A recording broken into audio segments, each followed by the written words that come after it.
My name is Diane Zaponte Elder, and I'm an alumni of this school. Back when we had about 6 classrooms above the bookstore, the old bookstore. So, A long way. I've come, it's amazing I'm still standing. But anyway, we're very glad that you are back. That's kind of nice. Yes. I have 2 questions for you. The first one is, did the CIA, or did they not, release intelligence after the Benghazi attacks in 2012 that the attack was due to a film?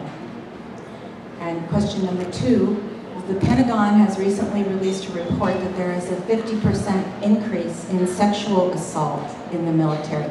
How does that square with your comment about standards? The latter one I'll take first. I mean, that is an issue of enormous concern, needless to say. I mean, you can't have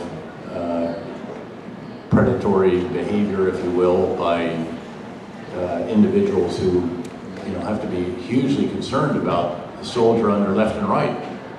At the end of the day in combat, if you're in a really serious firefight, you're not motivated by thoughts of the American flag, democracy, the Constitution, motherhood, apple pie, or how the LA Lakers did the night before.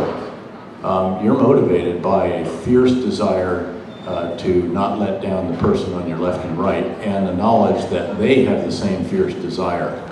And so the fabric of a unit, at a small unit level in particular, when you're in very tough situations, matters enormously.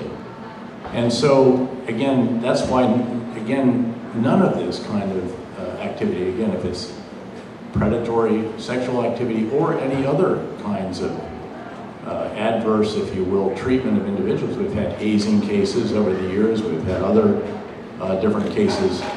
That is something that tears at the fabric of that small society, and that's why it can't be tolerated. There's a lot of work going on to determine why the increase, is it, and there are different explanations from it. One is, and I think this is a positive factor, that victims are coming forward much more than they did in the past. They feared in the past that if they came forward that they would actually be victimized rather than listened to.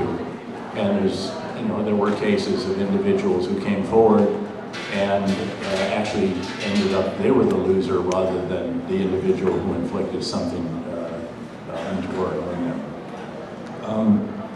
It is publicly known on Benghazi that the initial assessment by the senior analyst in the agency, it's called the Mideast North Africa Division, probably a 2-star equivalent woman, very, very competent, extraordinary, that the assessment that she provided and that her team provided, in which we subsequently provided to Congress and to the administration, was that there was probably some linkage to the film, and also that there was also the issue about how spontaneous was this, was it planned or was it not. That's still actually a subject of some debate, and I think it should be. There's actually films of this, security footage, and this is not a great, Marine unit going in. This is a milling around crowd that's building and building, and I don't think it was,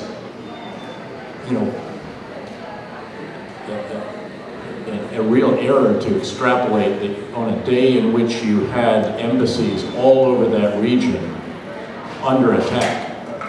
Remember, the embassy in Cairo was completely overrun. Happily, it was one of the new embassies with all ballistic glass and locking doors. You just button up and ride it out. They can't get in. You look at them, they look at you, and eventually they get tired and leave, and you restore security. The embassy in Yemen was overrun. The embassy in Tunisia was severely damaged. There was a fear in Sudan.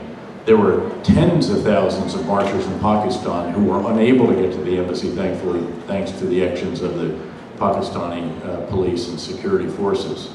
Numerous demonstrations that turned violent in Afghanistan. Again, I could just keep walking you around that region. And you have that one that night, and I think it's not illogical that there might be some extrapolation that this had at least something to do with it.